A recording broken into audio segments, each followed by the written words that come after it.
Hi friends, இன்றைக்கி November 15 இன்றைக்கி Pandian store season 2 என்ன நடக்குதுன்னு சொல்லிட்டு பார்த்தீங்கன்னா, வர கதிருக்கு ராஜி மேலே அக்கறை அதிகமாகிட்டே போகுது அப்படின்னே சொல்லலாம். ஏன்னா ராஜியை டியூஷனுக்கு கொண்டு போய் விடுறாருல, விட்டுட்டு வர வேண்டியதானே. ஆனால் இந்த கதிர் என்ன தெரியுங்களா பண்ணுறாரு, அங்கேயே நின்று பார்த்துட்டு இருக்காரு 2 மணி நேரமாக. அந்த குட்டி பசங்க அதை பார்த்துடுறாங்க, என்னடா இந்த அங்கிள் இங்கேயே நின்றுட்டுருக்காங்க அப்படின்னு சொல்லிட்டு. ராஜி ரொம்ப சின்சியராக டியூஷன் எடுத்துகிட்டு இருக்காங்க. என்ன இவ 2 மணி நேரம் டியூஷனை சொல்லிட்டு இவ்வளோ நேரம் எடுத்துகிட்டு இருக்காளே, இவ்வளோ கஷ்டப்பட்டு சம்பாதிக்கணும் அப்படின்னு சொல்லிட்டுலாம் கதிர் வெளியிலே நின்று வெயிட் பண்ணிட்டு இருக்காங்க. அதுக்கப்புறம் அந்த குட்டீஸ் ராஜிட்ட சொல்லிடுறாங்க, அக்கா அவங்கள கொண்டு வந்து விட்டாங்கல்ல, அந்த அண்ணன் இங்கேயே தான் நின்றுட்டு இருக்காங்க அப்படின்ட்டு. அப்போ ராஜி கதிரை பார்த்துடுறாங்க.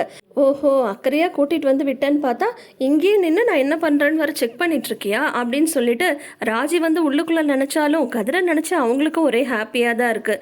அதுக்கப்புறம் இப்போது எக்ஸாமுக்கு ப்ரிப்பேர் பண்ணிகிட்ருக்காரு இல்லையா செந்தில், அவர் அடுத்த நாள் எக்ஸாமுக்கு பெர்மிஷன் வாங்கிட்டாரு அவங்க அப்பா கிட்ட. ஆனால் மீனாவை கொண்டு போய் ஆஃபீஸ் விடுறதுக்காக வராரு இல்லையா.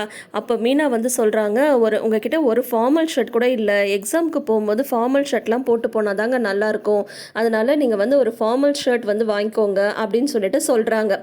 சரின்னு சொல்லிட்டு அவங்க அப்பாட்டையும் அவர் காசு கேட்குறாரு செந்தில். ஒரு சட்டைக்கு இவ்வளோ பெரிய அக்க போகிறான்ற மாதிரி தான் இருக்குது, ஏன்டா அவங்ககிட்ட என்னடா சட்டையா இல்லை, ஏன் பரீட்சைக்கு போனால் புது சட்டை தான் போட்டு போகணுமா அப்படின்னு சொல்லி கேட்குறாங்க. இல்லைப்பா, என்கிட்ட ஃபார்மல் ஷர்ட் இல்லை, இந்த மாதிரி எக்ஸாம்லாம் எழுத போகும்போது ஃபார்மல் ஷர்ட் போட்டு போனால் தான் கரெக்டாக இருக்கும்ப்பா, அதுக்காக நான் ஒரு சட்டை வாங்கிக்கிறேனே அப்படின்னது. ஏன்டா இப்போ தானடா சரவணன் கல்யாணத்துக்குலாம் சட்டையெல்லாம் எடுத்தோம், எல்லாரும் ஒரே மாதிரிலாம் எடுத்து தைச்சோம்ல, வேணா அந்த காவி கலர் சட்டை வேணால் போட்டுப்போ அப்படின்லாம் சொல்கிறாரு. இல்லைப்பா, எனக்கு கொஞ்சம் பணம் கொடுங்களேன் அப்படின்றாங்க. டே புது சட்டைக்காகலாம் கொடுக்க முடியாது, சரி நாளைக்கு வேறு முக்கியமான டெலிவரி இருக்கேடா, ஏன் இந்த பரீட்சை இன்னொரு நாள் எழுத முடியாதா அப்படின்னு சொல்லி கேட்குறாங்க. உடனே பழனி சொல்கிறாங்க, என்னம்மாம்மா சொல்கிறீங்க, இது கவர்மெண்ட் பரீட்சை, நம்ம இஷ்டத்துக்குலாம் எழுத முடியாது, உங்களுக்கு என்ன டெலிவரி தானே, நான் பார்த்துக்கிறேன், அவன் போய் பரீட்சை எழுதட்டுமாம்மா அப்படின்னு சொல்கிறாங்க. சரி என்னவோ பண்ணுங்கடா, அதுக்காக புது சட்டைக்கெலாம் காசு கொடுக்க முடியாது அப்படின்னு சொல்கிறாங்க. அப்போ பார்த்து கரெக்டாக மீனா கால் பண்ணுறாங்க. மீனா வேற கால் பண்ணிகிட்டே இருக்காமாம்மா, சட்டை எடுத்தாச்சான்னு சொல்லி தான் கேட்பா, ஏற்கனவே மெசேஜ் வேற பண்ணா, நான் அந்த மெசேஜ் ஓப்பன் கூட பண்ணல அப்படின்னு செந்தில் சொல்கிறாங்க. செந்திலை பார்த்தா உண்மையிலே கஷ்டமாக தான் இருக்குது. அப்போ பார்த்தீங்கன்னா அப்புறம் இப்போ கால் வேற பண்ணுறா, எடுக்கலைன்னா என்னம்மாம்மா திட்டுவாளே அப்படின்னு சொல்லிட்டு உடனே இவர் பழனி ஆன் பண்ணி விட்டுறாரு காலை. உடனே மீனா கேட்குறாங்க, ஏங்க சட்டை எடுத்துட்டீங்களா, என்ன கலர் எடுத்திருக்கீங்க அப்படின்னு சொல்லி கேட்குறாங்க. ரொம்ப பிஸியாக இருந்தீங்களா, மெசேஜ் கூட பார்க்கவே இல்லை அப்படின்னு மீனா கேட்கும்போது உடனே பழனி சொல்லிடுறாங்க, எங்கம்மா சட்டை எடுக்கிறது, அதான் மச்சாங்கிட்ட காசு கிட்டப்போ இதுக்கெல்லாம் சட்டை எடுக்கணுமா, பரீட்சைக்கு போகிறதுக்கெலாம் புது சட்டையான்னு சொல்லிட்டாருமா அப்படின்னு சொல்கிறாங்க. மீனா அதை கேட்டுடுறாங்க. ஏமாம்மா மீனாட்ட இதை பற்றி சொன்னீங்க, வருத்தப்படுவாள் அப்படின்னு சொல்கிறாங்க. இல்லை, எப்போ இருந்தாலும் அந்த பிள்ளை கேட்கும்ல, அது ஆசையாக தானே கேட்குது, எதுக்கு மாப்பிள்ளை மறைச்சி வைக்கணும் அப்படின்னு சொல்கிறாங்க. அப்புறம் இல்லை மீனா, அதெல்லாம் இல்லை, சட்டை தானே பார்த்துக்கலாம் விட அப்படின்னு செந்தில் சொல்லிடுறாங்க. மீனாக்கு ஒரே எரிச்சலாக இருக்குது, ஒரு சட்டை எடுக்கிறது கூட இவ்வளோ பஞ்சாயத்தா, நானும் போனால் போகுதுன்னு பொறுத்து பார்க்குறேன், ஆனால் இது எல்லாத்துக்கும் பிரச்சனை பண்ணிகிட்டு இருக்காங்க, ஒரு நாள் என்றைக்கு நான் வெடிக்க போகிறேன்னா தெரியல அப்படின்னு ரோட்டில் புலம்பிட்டு வந்துட்டுருக்காங்க.